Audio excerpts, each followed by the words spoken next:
In this question, we are asked to find the value of a machine after 3 years given the depreciation rate of 15%. The initial amount of the machine was 110,000. For us to find or solve this kind of questions, we need to use a formula, and the formula is called depreciation formula.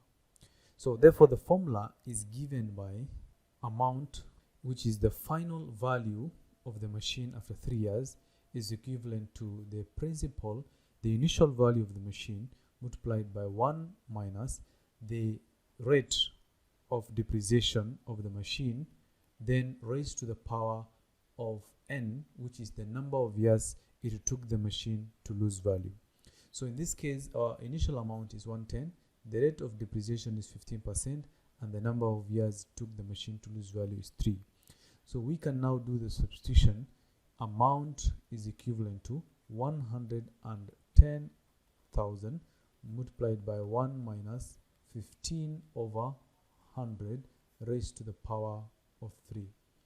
So this will give us amount as 110,000 multiplied by 1 minus 15 over 100 is the same as 0.85, then raised to the power of 3. So we can therefore indicate the value of the machine after 3 years as 67,553 and 75 cents.